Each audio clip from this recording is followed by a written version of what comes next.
There's no place like space. And the war between the Resistance and the Dark Ones heats up today on Dead Rabbit Radio.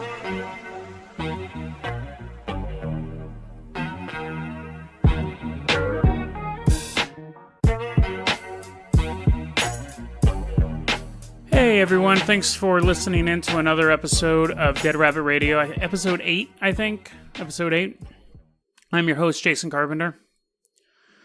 It is Monday, so generally on the weekends, you kind of get a little bit of weird news, a lot of... Oh, you know what, actually? Unfortunately, I don't know how to say the young man's name. I always called him XXXTentacion, XXXTentacion. Anyways, he's a rapper. I'm a rap fan. I'm not a fan of his or that style of music, but he got shot today. 20 years old. Got shot. That's unfortunate. Now, he wasn't the best guy in the world. That's not saying a lot, but he was currently under investigation or something for beating up his pregnant girlfriend, which puts him in a particular kind of scumminess. But yeah, it's always tragic to see anybody get murdered. This story is kind of developing right now. However, what makes this... It falls into the true crime category because it's an unsolved murder. What puts this into kind of a conspiracy story is I just saw a picture that I'm going to call him Extension. That may not be correct, and I apologize for that, but I saw a photo that Extension, I guess he was beefing with Drake, and I'm sure the photo will be available. I'm not going to link to it, but it's a photo of Drake with his face covered in what appears to be semen. And the picture is cropped out right where it appears that Drake is giving oral sex to a man.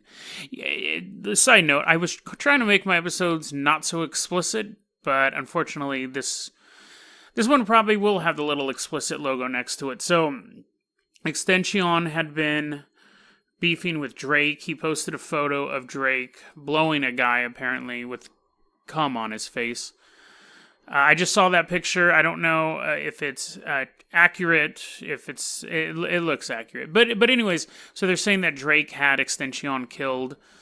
Oh, I hope not. I mean, it's tragic enough that he is murdered, and it's tragic enough that one or more other young men are going to end up going to prison for this. But, you know, hopefully the his Louis Vuitton bag was stolen as well. I don't know. It's just sad. I get it that he, beats pregnant women, and that's disgusting, and he needed to be held accountable for that and do his time for that. But a 20-year-old man lost his life today. So, that's sad. I think that's sad. But anyway, so we'll see what comes of that story. Was Drake or his crew responsible? If so, this would be one of the highest profile rap killings. I mean, really. I mean, other rappers have been killed in the meantime, but as far as like two big rappers, it may be this generation's Biggie and Tupac if, again, it's Drake. Again, I wasn't a huge fan of his music, but a lot of people were. I have a really good friend of mine who really likes him. He's kind of bummed out today that happened. So, in a little bit happier news, I get it. A lot of people don't like Trump. I'm not a huge fan of what's going on at the border right now. Let me rephrase it. I'm not a fan of...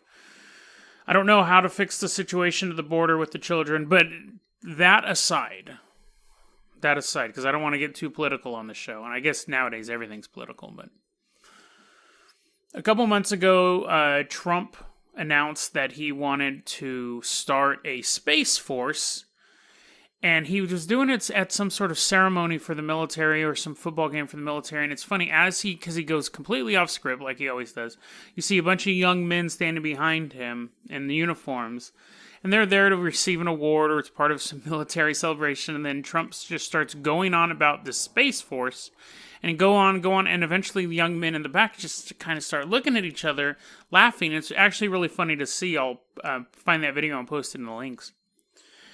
And of course, you're like, okay, that'd be kind of cool. Today, it is official. The Pentagon is beginning to set up a U.S. Space Force, a completely separate armed forces. We'll now have 6 armed forces: Army, Navy, Marines, Air Force, Coast Guard, and U.S. Space Force. So we are going in with the first wave. Means more bugs for us to kill.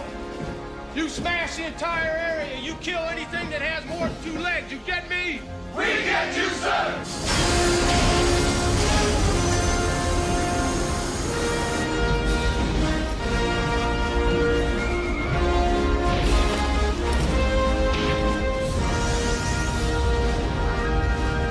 This is the thing. This is amazing. This is a childhood fantasy come true. And I get it, that it may just be a couple of people up there manning little drones and moving satellites out of the way and cleaning up all the debris that we've made up there. At its very least, we're going to have a space station with dudes flying around little robots that are moving stuff out of the way. At the very most, we're going to have armed spacecraft flying through space. We're going to have basically X-wing fighters. We're going to have little clam ships with little laser guns or little like rockets. We're going to have all this amazing stuff. Now, they may not be manned. They may be drone controlled. But guess what? They're going to be flying them from a space station.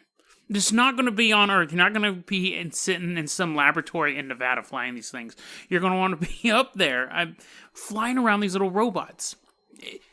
I'd love it if people climb into them and fly them around like little spaceships. The great thing about this, other than the whole childlike joy of building like fighter crafts in space, is that you're going to create a whole new organization whose sole purpose is the militarization and exploration of space. And every year they're going to have to justify their budget. So every year they're going to be pushing farther and farther out into space. Hey, we need $50 billion. Why? Because we got to set up a base on the moon. As long if this is part of another organization on Earth, then they're always going to be like, no, we want to do that, but we have to buy these tanks first. You're going to have people, generals, who have to make sure that their budgets are there. They're going to push so hard to prove that they're worth the billions of dollars they get. So they're going to do stuff. We're finally going to see people going back to the moon. We're finally going to see us spreading out. And what's going to happen too is that Russia and China and India, maybe even South Africa, a little African. I think we're going to end up in our lifetime seeing this huge Pan-Africa alliance, and I think they have so many rare earth minerals, and I think the whole southern half of Africa could end up becoming some sort of Pan-African alliance, and you could see like a real life Wakanda type situation. Some stuff has to happen before then, but I definitely see that happening in our lifetime. But you're going to have these other world powers saying, you know what, we need to get up there. And of course, you have the problem is that if we're building fighters, Russia wants to build fighters, India wants to build fighters, Africa wants to build fighters, and all of that. But I think the real thing is that we spread out, Russia spreads out, we spread out, China spreads out, we spread out, India spreads out, and they're going to start mining these asteroids. We're going to start finally doing the things that we've talked about for the longest time. People complain about us mind stripping the planet and doing all these horrible things. We can do that in space. And what we're looking at right now is the same decisions and the same naysayers that was going on when people wanted to launch galleons across the Atlantic. Where people are like, hey, you can't do that. It's totally not going to be worth it. We have these resources here. And other people saying like, trust me, you're going to make quadruple your money if you invest in my ship. And people die. And there are wars fought. But in the end, the world is better off for it. Global trade, the discovering of the American continents by the Western world, trade with China, opening up all of those borders by going both through sea and land routes. I mean, we have to explore. We have to explore. And I just find it absolutely amazing that we are going to have a space forces in our lifetime. And I really hope that this gets other countries to do it, and we all just start going out. We start going for those bases, going for those natural resources out there. There was an article I read the other day. I'm going to pull it up here real quick. I plan on talking about it, but I'm going to go ahead and throw it in because I've kind of segued off into that. Let's see here. Everyone doing okay? I always like doing that little bit of segue while I'm looking this up because I always feel super unprepared. Oh, I'll put this in the links. This was from the the Metro News. The headline: New asteroid gold rush could earn everyone on Earth £75 billion, because it's a British magazine. They're saying that NASA estimates that the total value of asteroids out there could be up to 700 quintillion dollars, equivalent to 75 billion pounds for each of us here on Earth. And they're saying that by going out there, the minerals that take us so long to get here, the rare minerals that it takes us so long to get here, we can mine these asteroids. It goes on to say that some have predicted that the mineral wealth is so vast it could destroy our world's economy. And then it talks about how some people may mine them and hoard them for themselves. But if every country has its own asteroid mining operation, and there's not a shortage of them. So, I mean, this could be the post-scarcity world we're talking about. This could be a point where we have so many resources, so many natural resources like this. I'm almost speechless. This could be the beginning of that. Now, it's not easy, and there are going to have to be spending decisions made, obviously. This money's not magical. It has to come from somewhere. But when you look at, we can spend our money on this, and X amount of people will have X amount of, decent life for X amount of years. Or we can spend more money and life is going to be hard for a lot of people. But in the end, it benefits everybody. These are decisions that we'll have to make. But I do think it's important to have people whose financial existence and their existence as a branch of the military is they have to show that we are getting some return from it, that it is worth it. And I think that we'll get that through them pushing farther and farther into space. So, Space Forces. If you're allowed to sign up at 41, I would totally sign up. I remember watching Starship Troopers, and I thought, I would sign up for the military if I was fighting aliens. Not a huge fan of fighting people. And I'm not a huge fan of, killing people, I guess I should say. But I did try to sign up after 9/11, and that didn't work out because I was too overweight. But I'm not anymore. I'm much slimmer now. So, Space Forces. And also, would it matter because I'd be in space, how much I weighed? I don't think I would have to really want to run a mile because I would just float everywhere. Okay, that was such a rant. I forgot. What was the second topic? Oh, yeah, okay. So, we're going to try to get this. I got about 7 minutes left here.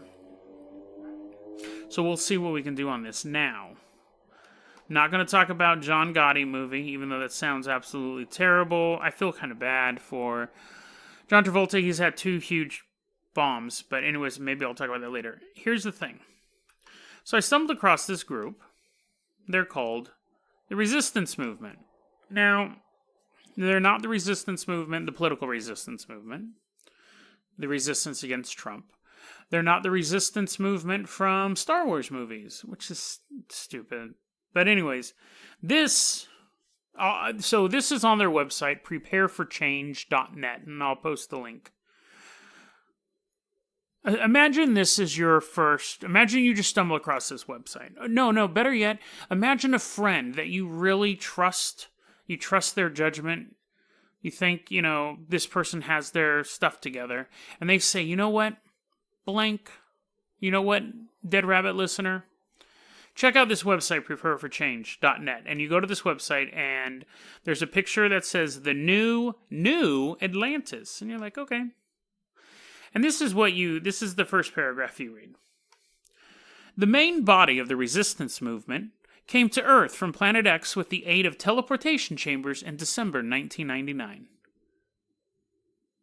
They have settled down in underground bases that were emptied before in severe battles between the Dark Forces and the remnants of Agartha Kingdom and the so-called organization. The organization was a forerunner for the resistance movement and was a leading resisting force against the Dark Ones throughout the human history.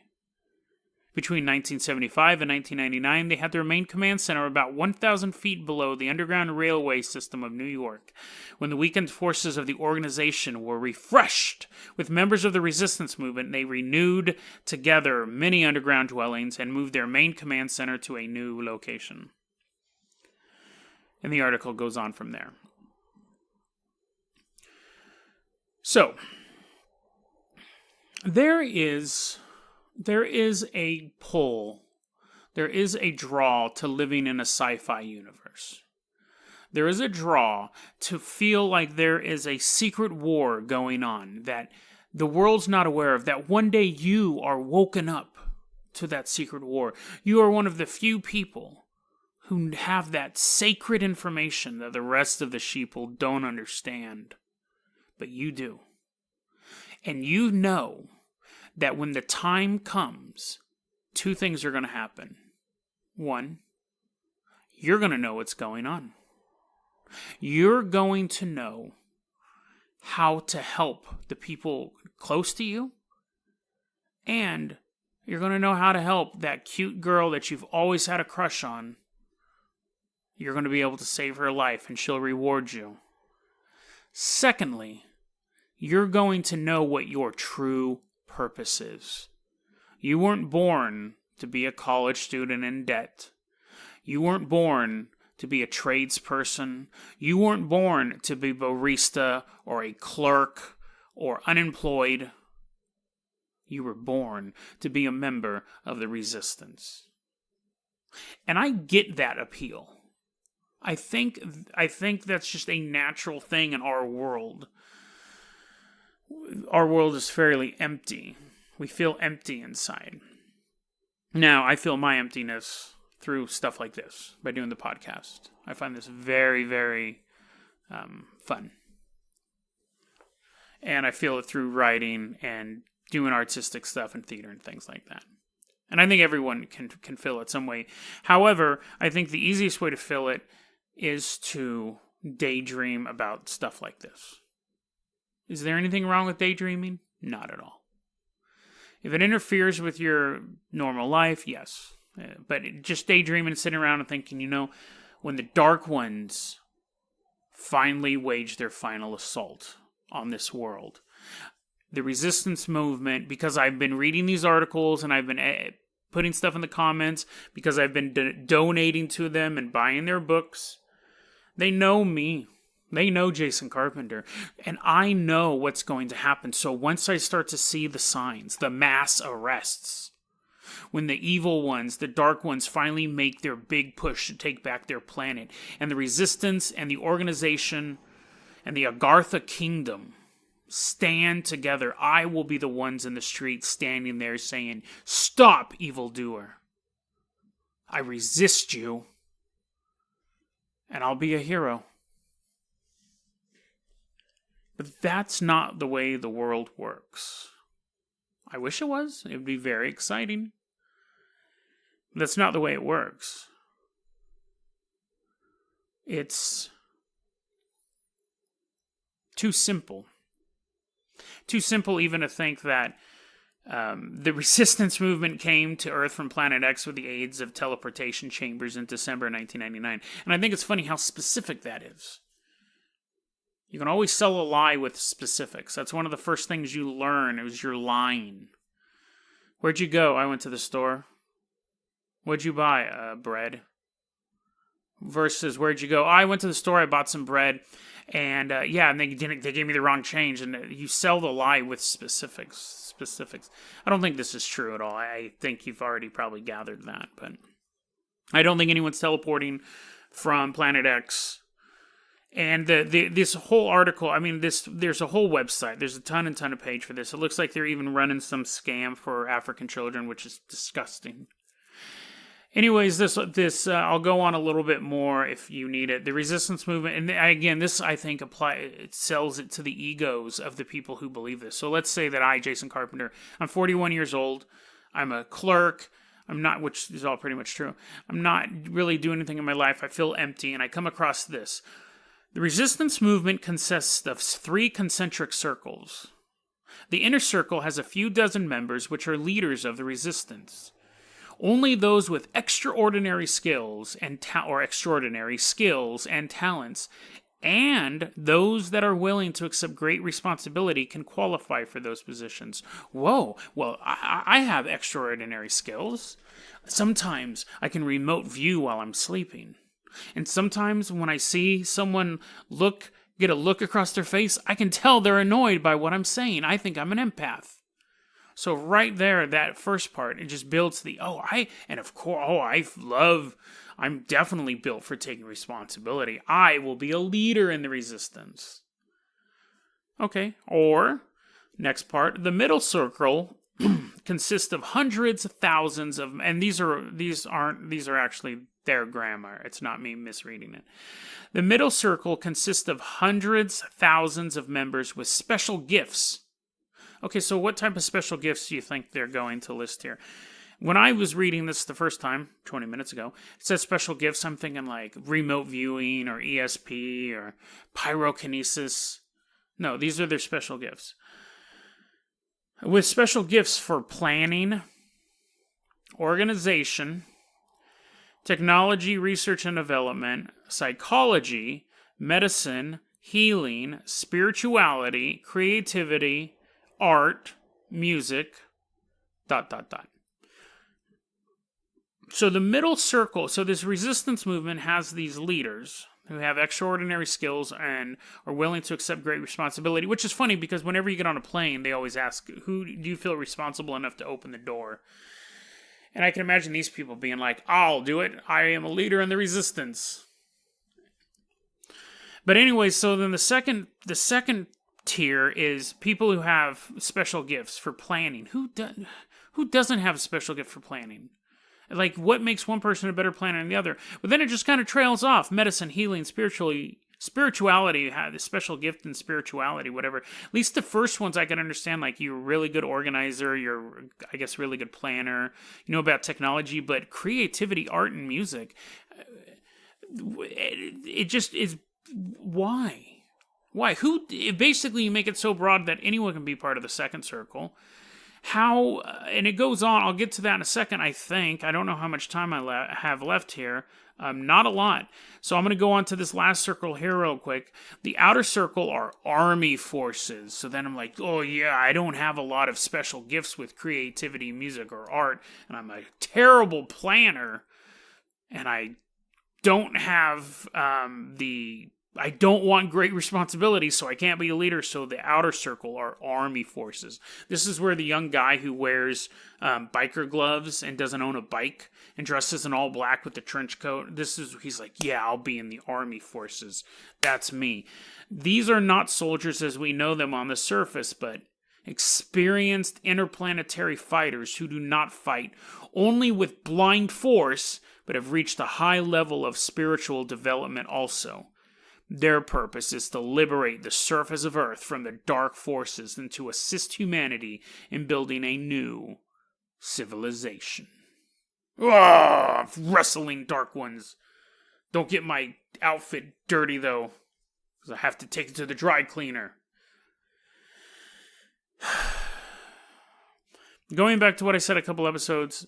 This reads like fan fiction. There's more stuff. I may go into it again. This to me is more irritating than Who Shot John Lennon, because Who Shot John Lennon? He's asking you for money, and I bought his book. But I'd been reading his website for years. This one has the right on the top. It has our donate button. It's running some sort of charity for people in Malawi. Has all these clickbaity ads on it.